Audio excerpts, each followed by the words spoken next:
Ya, terima kasih Anda masih menyaksikan Gapai Kemuliaan. Kita lanjutkan kembali pembahasan kita bersama Kiai Haji Muhammad Faiz. Nah, Kiai, terkait golongan penerima zakat, salah satunya adalah mu'alaf. Nah, faktanya ini ada mu'alaf yang mungkin sudah masuk Islam selama kurang lebih 5 tahun, masih dimasukkan dalam golongan mu'alaf. Sebetulnya golongan mu'alaf itu definisinya seperti apa, Kiai? Definisi mu'alaf itu dari bahasa Arab, mu'allafatu qulubuhum dalam Al-Quran. Itu dari kata-kata ta'rif. Ta'rif itu diambil dari alif. Alif itu jina, ya. Maka saya punya anak perempuan dulu waktu lahir itu mukanya mirip saya. Kata ibu saya dulu kecilnya nakal. Maka kemudian saya berpikir, waduh, nanti anak saya mirip kayak saya kecil saya nggak mau. Supaya jina nggak banyak bantah. Oh, kalau gitu saya kasih nama aja karena perempuan Alifa. Alifa itu jina. Ya, bisa dikendalikan. Jadi orang itu dari kata-kata mu'allafatu qulubuhum itu orang yang sedang ingin dijinakan, dikuatkan, disenangkan dan dibahagiakan hatinya. Nah, kebahagiaan manusia itu banyak caranya. Tapi kita tidak bisa memungkiri bahwa di antara kebahagiaan yang paling dicari itu uang. Betul. Tidak semua orang bisa bahagia dengan uang. Loh, kalau orang yang punya uang saja nggak bahagia, apalagi orang yang tidak punya apa ini? Uang itu logika kemanusiaan. Agama ini kan hadir untuk manusia dengan sifat dasarnya. Maka kemudian ada konsep namanya mu'allafatu qulubuhum. Siapa orang yang hatinya itu harus dijinakkan, hatinya itu harus didekatkan. Itu banyak kriterianya dalam Islam, bukan cuma orang Islam saja. Ada bahkan orang non-muslim. Dia punya kekuasaan yang bisa menyakiti orang Islam dengan tangan kekuasaannya. Dulu oleh Rasulullah, orang-orang ini dikasih uang. Gitu loh, orang-orang ini dikasih harta supaya kemudian tidak menyakiti kaum muslimin. Itu juga disebut mu'allafatu qulubuhum. Ini tujuannya apa? Untuk kejayaan Islam. Oh, jadi mu'alaf itu tidak harus muslim ya? Iya. Jadi ada orang non muslim, kerjaannya misalnya dia kaya, dia hebat, suka nyakitin orang Islam. Nah, supaya nggak nyakitin, kita kasih uang. Begitu kita kasih uang kan aziz Islamnya, mulia Islamnya. Kita yang lemah, rakyat yang susah, ngasih uang pejabat yang non muslim zaman itu supaya tidak menyakiti muslim. Nah, ini yang terjadi. Nanti kita bahas secara utuh di akhir. Kemudian ada orang-orang yang kita harapkan keislamannya. Ini orang non-muslim, sudah baik dengan kita, berjalan dengan kita, tapi kayaknya hidayah itu belum juga datang. Maka saya ajak dia untuk makan, ya kan? Nanti misalnya pada acara tertentu saya selipkan barang-barang yang bersifat keduniawian yang saya ambil dari uang zakat saya. Nah, dengan harapan dia nanti bisa mempercepat hidayah. Itu yang kedua. Yang ketiga, ini yang sering terjadi nih. Orang baru masuk Islam. Biasanya dikucilkan oleh keluarganya, boleh jadi kemudian tidak mendapatkan bantuan ekonomi yang memadai, maka diambil dari uang zakat untuk memperkuat hatinya, istiqomah dalam keislamannya. Tujuannya apa? Agar Islam itu terlihat mulia dan aziz. Nah, maka kemudian seiring dengan pertanyaan Mbak Eva tadi, kalau saya sekarang membayar itu tapi kemudian menjadi hina Islamnya, misalnya Islam di Indonesia itu sudah lebih dari 80%. Ngurus orang Islam aja udah pusing kita kan. Nah, tiba-tiba ada orang yang masih mengaku mu'alaf sudah 10 tahun. Seakan-akan kalau tetap saya berikan uang, saya jadi hina kan. Masa untuk agama Islam saya sampai harus membayar orang itu untuk tetap dalam agama saya? Dan itu terjadi pada masa Sayyidina Umar.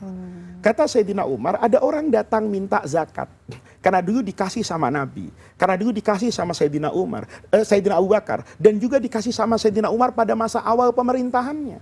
Begitu di masa pertengahan pemerintahannya, di stop bantuan ini. Bansosnya hilang lah. Maka dia datang kepada Sayyidina Umar. Ya Amirul Mukminin, kok saya nggak dapat bagian lagi? Loh, dulu ini kami memberi kepadamu agar jumlah kami banyak. Agar kemudian kamu tetap kuat dalam keislamanmu. Tujuannya itu. Kalau sampai sekarang kami begini-begini terus, bayar sama kamu, malah tujuannya tidak terpenuhi. Maka diberhentikan oleh sama Sayyidina Umar. Bukan berarti Sayyidina Umar tidak menjalankan nas Quran. Tapi nas Quran itu, kalau kita teliti, sudah tidak pas lagi untuk kita terapkan kepada ini.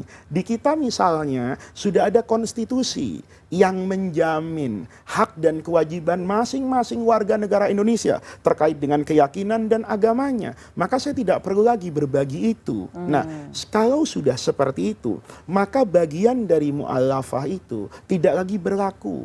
Jadi ini kan Mbak Eva, ini kan bukan syariat yang kemudian teknisnya baku. Iya, tidak ada jangka waktu. Tidak ada jangka waktu, ya. tidak ada kriteria, tetapi lebih kepada kemaslahatan kaum muslimin secara umum.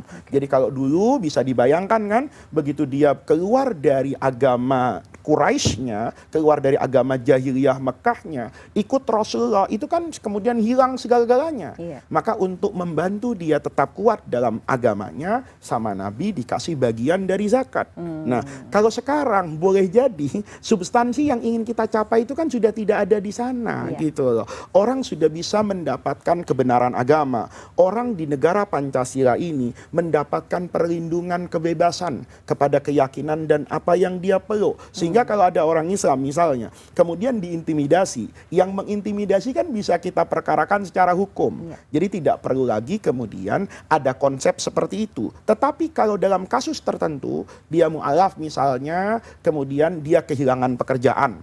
Dia misalnya dikucilkan oleh keluarga, atau dia masih anak-anak, kemudian diusir dari rumah orang tuanya, maka dia berhak. Sampai kapan? Ya sampai dia bisa mewujudkan eksistensinya dengan usaha. Kalau kemudian begitu mu'alaf, jadi malas, ya nggak mau cari pekerjaan, menggantungkan dirinya terus di masjid, itu tentu tidak sesuai dengan niatan yang ada dalam ayat tersebut ketika kita mau berbagi kepada mu'alaf. Oke, semoga ini pemirsa bisa semakin memahami begitu ya konsep mu'alaf itu seperti apa. Nah, kalau tadi kita bicara soal golongan penerima zakat, sekarang bicara soal pembayar zakat nih Kiai. Misalnya ada muslim yang kemudian selama ini entah mungkin kurang paham soal bagaimana membayar zakat mal terutama begitu ya Kiai ya, ataupun juga mungkin baru mendapatkan hidayah kemudian baru tobat untuk menjadi muslim yang lebih taat begitu ya Kiai ya. Nah, tapi sudah memiliki harta-harta yang kemudian sudah nisab begitu ya Kiai ya, sudah melewati batasnya dan harus membayar zakatnya. Nah, apakah kemudian zakat-zakat yang selama ini belum sempat atau belum dibayar, itu apakah harus dibayar atau bagaimana Kiai? Itu tentu sama ya. Orang yang sudah wajib sholat meninggalkan sholat, wajib kodok.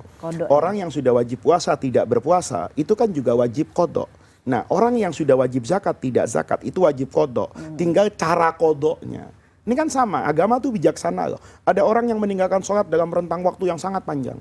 Itu kan nggak disuruh langsung, kamu dulu nggak sholat 4 tahun, sholat subuh 4 tahun, sekarang nggak. Sholat duhur 4 tahun, ya mungkin orang akan lari semua dari agama. Kata ulama, kalau sudah terlalu banyak, niatkan taubat. Kemudian setiap sholat fardu 2-2 saja. Subuhnya 2 kali, duhurnya 2 kali, asarnya begitu seterusnya. Nah, puasa juga gitu kan. Kalau ada orang tidak puasa misalnya 12 tahun. Terus dia langsung disuruh kodok hari ini. Ya dari Ramadan sampai Ramadan lagi dia puasa sepanjang tahun. Mungkin tidak mampu untuk itu. Maka kemudian dicicil boleh. Nah, orang yang lama tidak membayar zakat, itu konsepnya banyak Mbak Eva. Yang pertama, kalau dia punya perusahaan nih, hartanya cuma dari situ. Kan perusahaan dia punya laporan keuangan tahunan. Maka yang masuk kepada dia kan ada catatannya. Nah, tinggal dipotong 2,5%, 2,5%, 2,5%, dikodok. Maka akumulasi dari tahun-tahun zakat yang terlewatkan, dia bayarkan sekaligus. Kalau tidak mampu membayar sekaligus, kalau boleh, dia tidak mampu, boleh dianggap sebagai hutang misalnya, karena tapi syaratnya dia nggak mampu tuh bukan karena miskin. Kalau sekarang miskin ya udah selesai gitu loh. Kalau dia tetap kaya tapi uangnya diputarkan Mbak Eva, diinvestasikan, maka catatannya tetap ada. Saya berarti punya kewajiban kepada Allah sebesar ini karena saya sejatinya tetap orang kaya tapi uangnya sedang saya putar pada investasi tertentu. Itu yang pertama. Kalau dia punya catatan, ini baik perusahaan maupun diri sendiri. Kalau dia tidak punya catatan, ingat-ingat saja.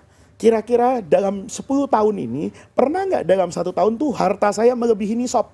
Oh ya pernah lah, kayaknya semenjak 10 tahun saya udah nggak miskin-miskin amat misalnya. Maka dia hitung perkiraan.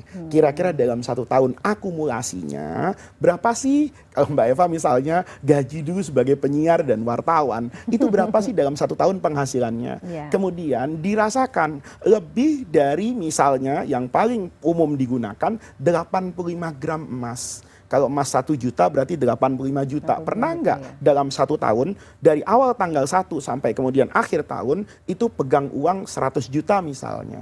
Kalau pernah, maka dalam setiap tahun ada kewajiban 2,5%. Kalau itu 100 juta berarti 2,5 juta. 10 tahun berarti 25 juta bayar kodok. Nah, kalau tidak ingat, ya diingat-ingat semaksimal mungkin. Kan la yukallifullahu nafsan illa wus'aha, ya sebatas yang dia mampu. Atau misalnya dia dulu kaya, sekarang miskin. Nauzubillah ini ya. 10 tahun dia nggak bayar zakat, tahun ke-11, 12 dia malah miskin. Ya tidak ada lagi kewajiban. Karena dia sekarang sudah tidak punya harta. Nah yang paling bagus memang diingat-ingat, kita punya catatan tuh. Ya, jangan cuma belanja dicatat, saldo dicatat, tapi ingat juga dong terkait dengan Zakat, kewajiban ya. tahun zakat. Baiklah, baiklah. Ya. Menarik sekali Kiai. Tapi kita harus break dulu, kita akan lanjutkan saat lagi. Jangan kemana-mana, Gapai Kemuliaan akan segera kembali.